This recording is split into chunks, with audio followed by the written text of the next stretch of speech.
Napatingin na si Nick sa kanyang mga magulang na para bang humihingi ng pahintulot sa kung anumang sasabihin niya.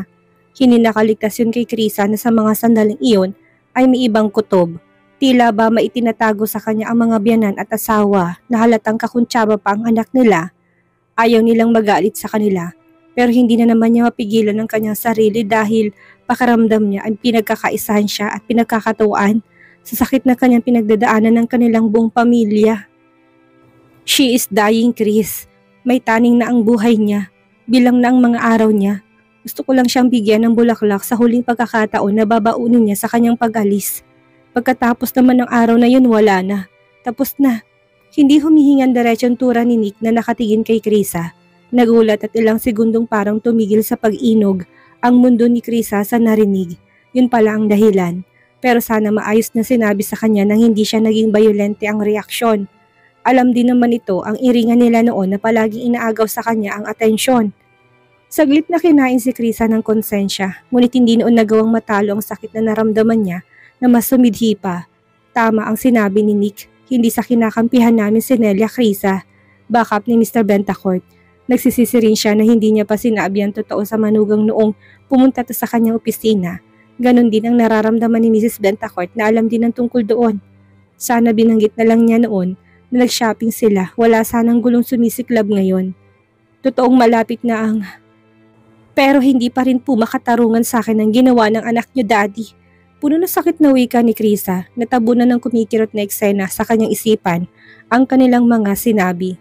What do you mean, Iha? Si Mrs. Bentacourt na dismayadong nilingon ng anak niya. Hinagod na ni Vanja ang likod ni Krisa na nagsimula na namang humikbi. Iha, tama na ang iyak. Bulong nito na parang naging hangin lang kay Krisa na natili nakatingin pa rin ng diretso kay Nick.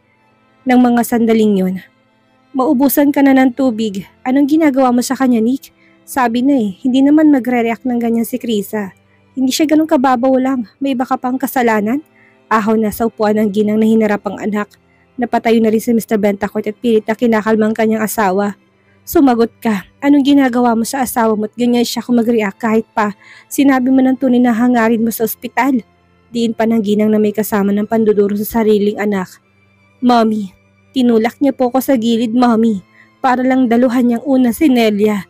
Ni hindi niya malang ako inisip. Alam niyang buntis ako. Paano kung dinugo ako? Paano kung nawala akong baby? Agaw ni Krisa sa linya ng asawa na muling umiyak. Dahil sa wakas ay nagawa ng ilabas ang pinagugatan ng kanyang matinding galit. Kasalanan ko pa rin dahil hindi ako nag-iingat. Ako pa rin nagsisisihin ng lahat dahil ako ang ina. Tinulak niya ako doon na parang kasing laki ng katawan niya at kasing lakas niya. Pareho kami nasa alanganing sitwasyon ni Nelia, pero siya pa rin ang pinili niya. Mamamatay na pala siya, bakit kailangan pang iligtas? Akong malakas na kung nagkamali ang bagsak, hindi niya talaga inuna. Ako ang asawa. Priority mo ako, hindi ba? Kami ng batang dinadala ko. Naintindihan ko na concern ka sa kanya.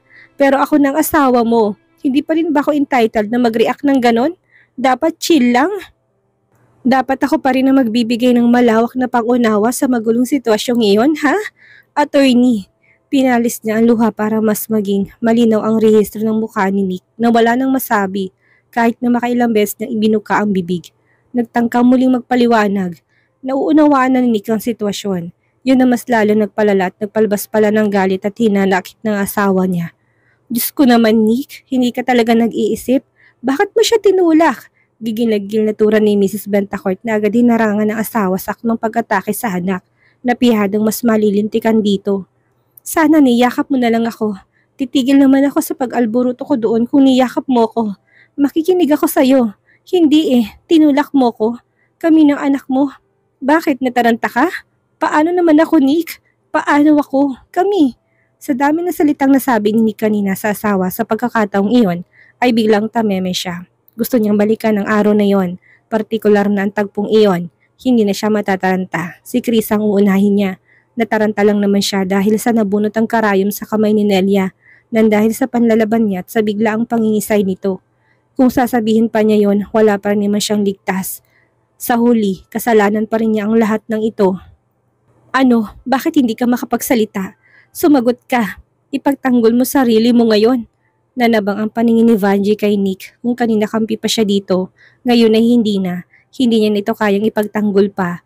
Kaya pala nanggagalaiti ang galit ni Krisa sa kanya na alam niyang kung gaano siya nito minamahal at pinapahalagahan. Malalim ang sugat. Ang mabuti pa'y umalis na muna kayo. Tama na. Kapag magtutuloy pa tong pagpapasakit ni Nick kay Krisa, baka tuloy na tayong mawala ng apo sa sobrang stress na inaabot niya. Hayaan niyo na muna siyang mapag-isa, mag-isip, magnilay-nilay. Tama na muna. Mungkahi ni Vanji na halata sa mukha ni Nick ang mariing pagtutol. Ayaw niya pa rin yun. Pilit na tinayo ni Mr. Bentacourt si Nick na panay lang ang bagsak ng mga luha sa mata. Mababa ka sa mukha niyang pagsisisi na hindi na niya magawang isalin pa sa mga salita. Pakiramdam niya ay wala na rin yung silbi. Hindi na rin papakinggan pa ng kanyang asawa. Hindi naman porket aalis na muna kayo ngayon ay maghihiwalay ng mga bata. Pahabol pa ng madrasa ni Krisa na kaagad na naunawaan ni Mrs. Bentacourt. Bibigyan niyo lang muna siya ng pahinga. Pagod na siyang umiyak. Pagod ng katawan niya at isipan. Pasensya na bala sige. Babalik na lang kami para muli nating pag-usapan ng lahat. Habang hinihila si Nick ng ama papalabas ng bahay ay nanatili nakatingin to kay Krisa na nakahabol din ng tingin sa kanya hanggang sa tuloy na silang makalabas ng pintuan. Iha, pisil na ng kamay ni Vanji sa palad ni Krisa na nanlalamig na sa sandaling iyon. Yumakap si Krisa sa madrasta. Sa kabila ng hindi pa ito magaling ay binigay niya ang buong bigat ng katawan niya na kapag hindi niya ginawa ay paniguradong muling babagsak. Muli siyang umiyak. Mga iyak na buntot na lang ng sama ng loob niyang tuluyan ng nailabas. Tama na, hindi ka pa ba naaawa sa mga mata mo? Kapag lumabas siyang anak mo, tingnan mo, gagayahin kanyang iyakin din. Sino sisisihin natin? Ikaw dahil napakaiyakin mo habang pinagbubuntis mo siya. Biro ng ginang na masuyong hinagod ng basang likod ni Krisa. Ang gulo po Tita Vanji, ang gulo-gulo. Gusto ko po muna umalis. At saan naman tayo pupunta? Kahit po saan, basta sa lugar na makakahinga ako at makakapag-isip ng tama. Tatakas ka. Tatakasan mong problema. Ganun bang tinuro namin ni Carlito sa'yo, Krisa? Mahigpit na hinila ng ginang isang braso ni Nick nang pagkalabas nila ng pinto ng bahay ng mga Aguilon ay akmang babalik na naman ito sa loob. Tinulungan siya ni Mr. Bentacourt na hindi pa rin matulungan sa kanyang mga narinig na sinabi ng manugang na ginawa ng sarili nilang anak. Medyo nakakaramdam pa naman siya ng konsensya sa pananakit dito.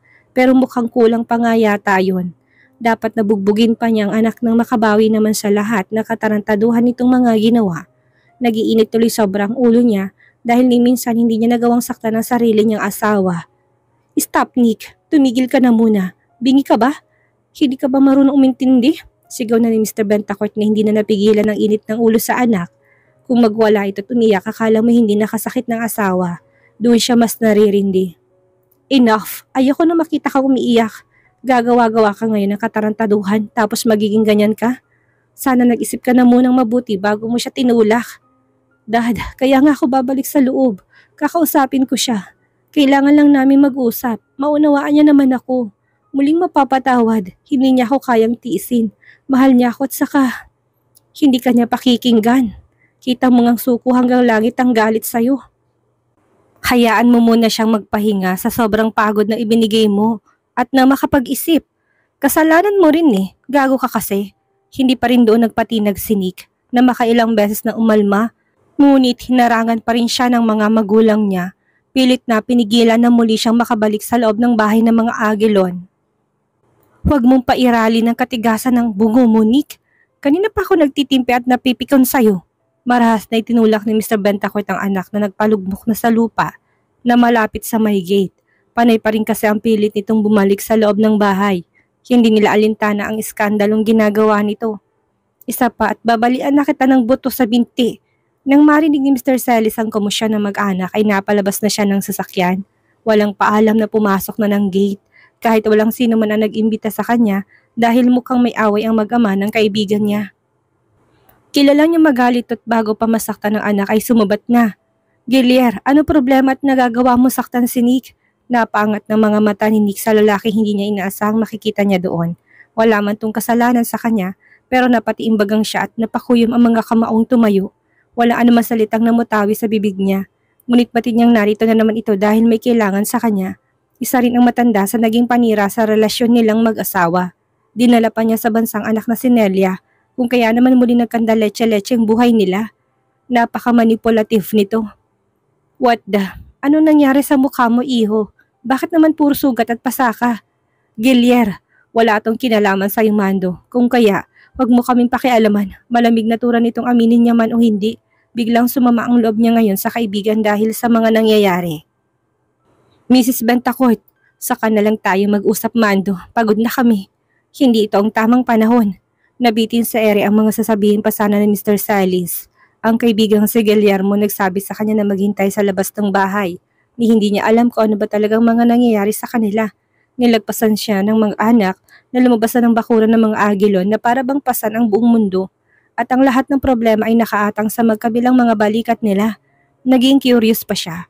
Saglit ng Gilier, paano yung napag-usapan natin kanina? Akala ko ba ay habol niya sa kaibigang nakalulan na ng sasakyan.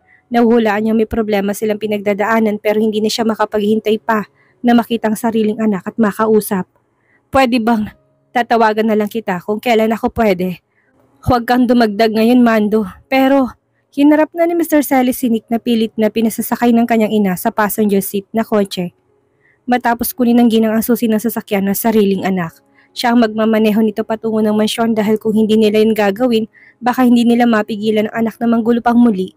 Nick, iho, pwede ba kitang makausap saglit? Alam mo kasi, nakita ko na ang... Saka na, Mando, hindi ito ang tamang oras para makipag-usap sa iyong anak ko. Hadlang ng ginang na isinara na ang pintuan ng sasakyan, kung saan nakalulan na ang kanilang anak. Pinanood ni Mr. Salis ang mag-anak na maglaho ang sasakyan sa kanyang paningin.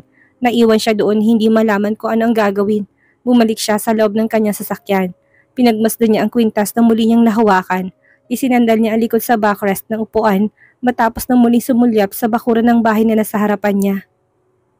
Hindi na niya kayang ipagpabukas pang lahat. Ngayong araw na niya gustong ipaalam kay Krisa na siya ang kanyang tunay na ama. Hindi niya alam pero baka hinahanap din siya ng anak. Mahirap umasa pero paano kung ganun nga?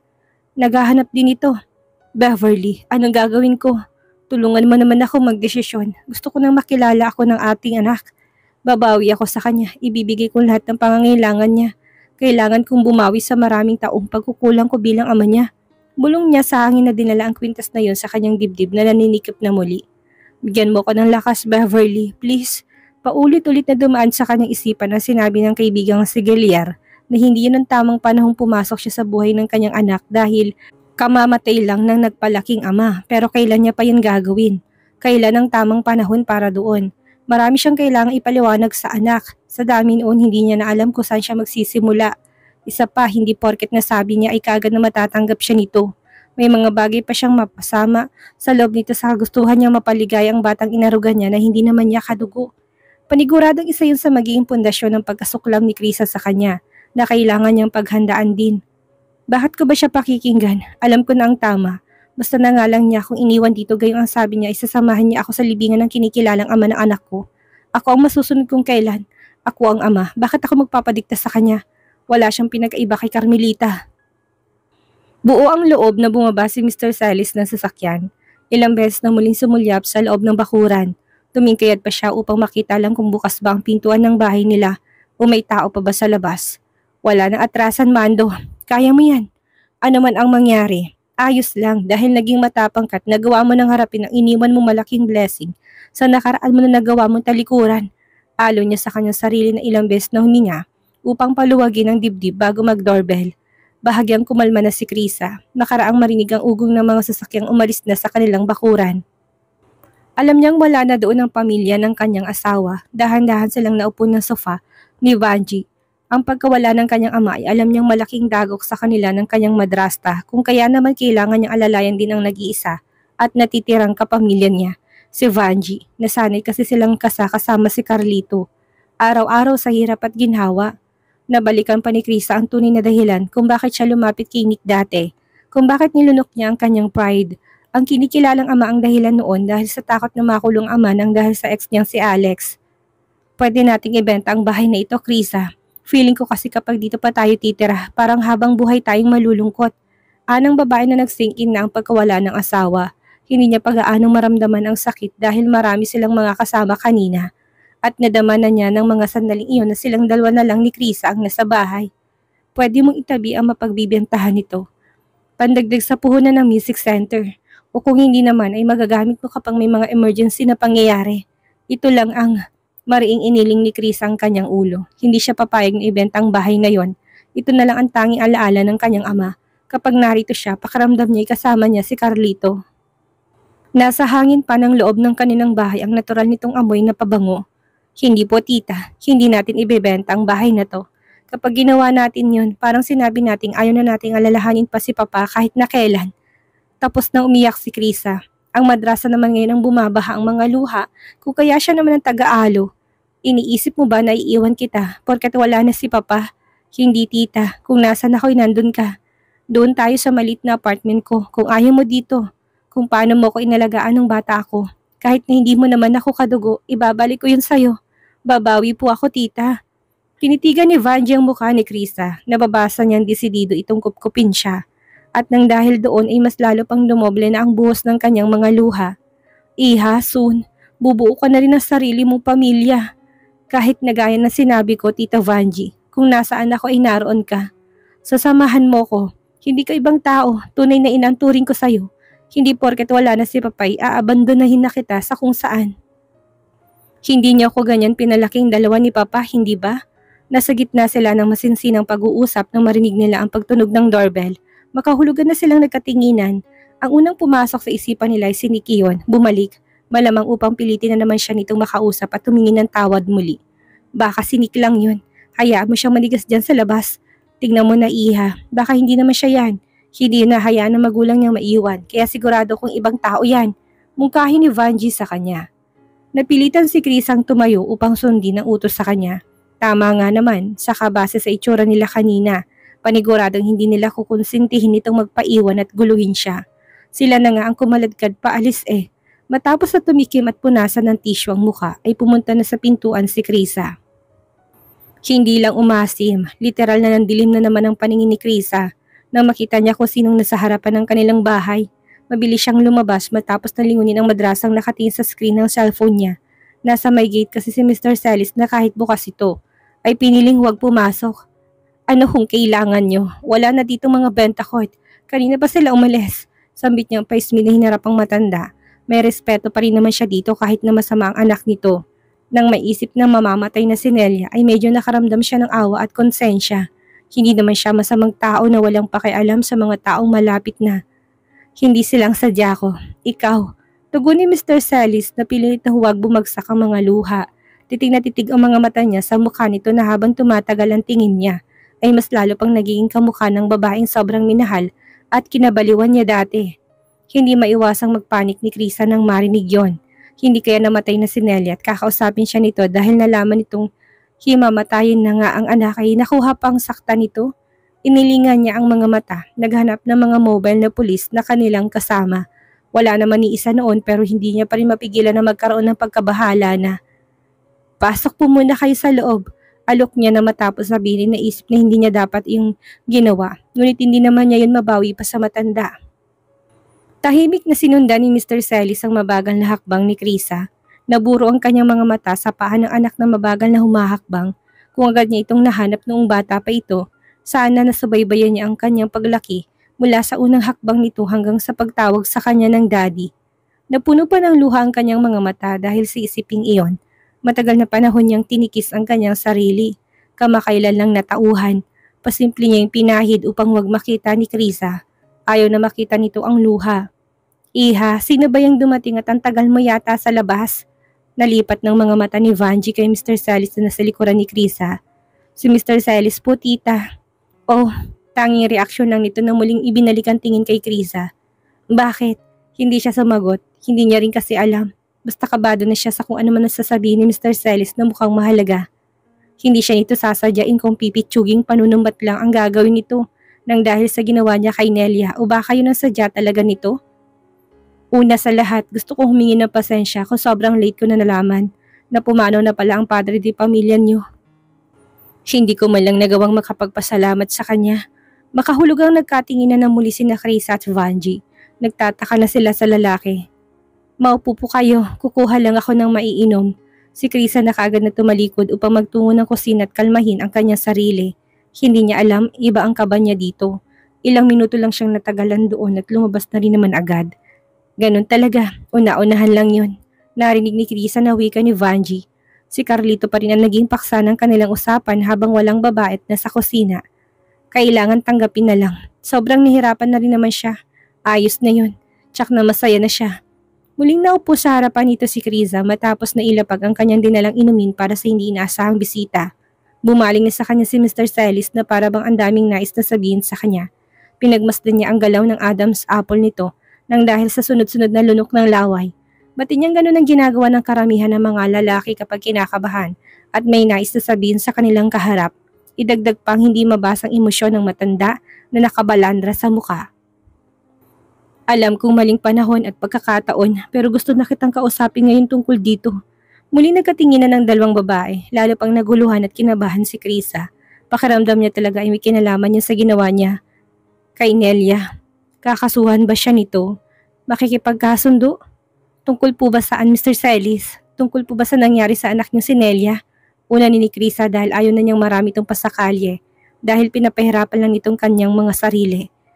Mariing umiling si Mr. Celis kung kaya naman nakahinga ng maluwag si Krisa pero mas lalo naman siyang nag-isip kung tungkol saan ang tunay na pakay ng lalaki kung hindi yung tungkol sa kanyang anak.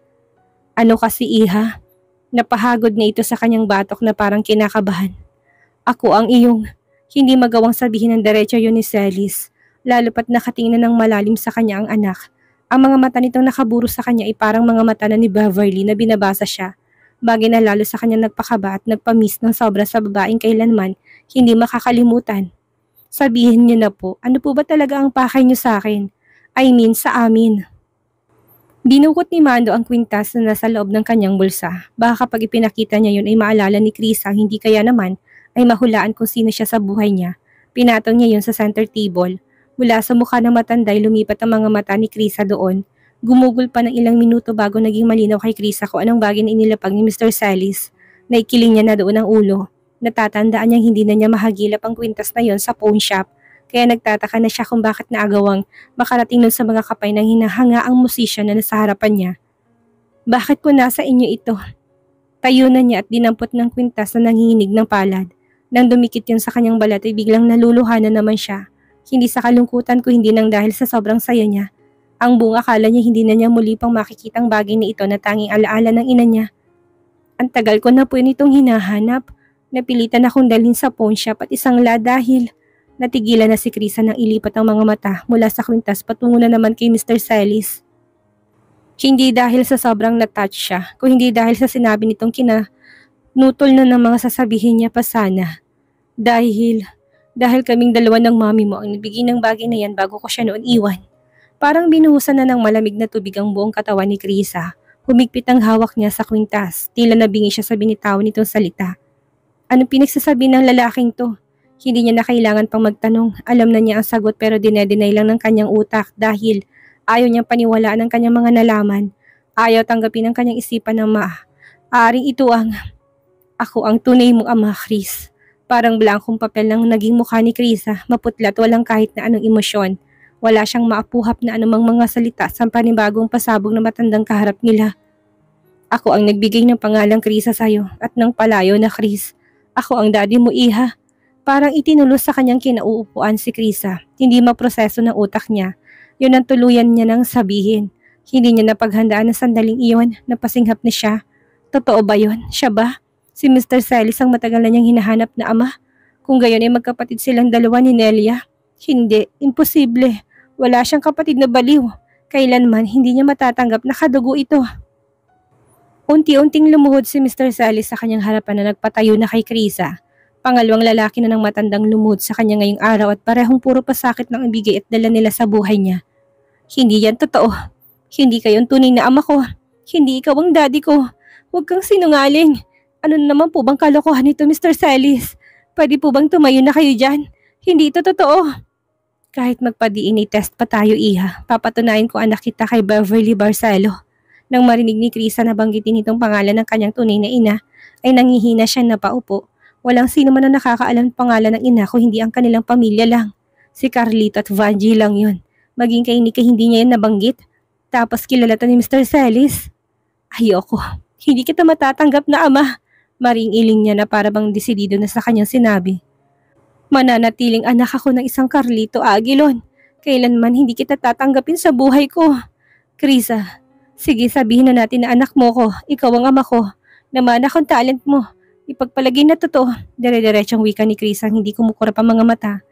Sige pero bakit ngayon lang? Bakit ngayon ka lang nagpakita? Bakit ngayon mo lang ako hinanap? Bakit ngayon ka lang dumating? Bakit? Naumid ang dila ni Mr. Celis sa mga katanungan nitong yun na madali lang sana niyang masasagot. Kanina sa ulado na niya ang magiging sagot sa mga ito. Ngunit ngayon kaharap niya ng anak para siyang isang instrumentong hindi nakasaksak kung kaya ayaw gumana kahit na anong pilit sa kanya. Para siyang isang kanta na mali ang liriko. Nanghina siya sa nalilisik na mga tingin ipinupukol ng anak. Bakit mo kami iniwan ni Mama? Bakit mo siya iniwan para lang magpakasal sa iba? Dahil ba sa pera nila? Dahil ba may pangarap ka? Dahil ano? Magsalita ka. Bigyan mo ko ng sagot. Wala kang kwentang ama. Napatayo na si Vanji. Kailangan na niyang mamagitan.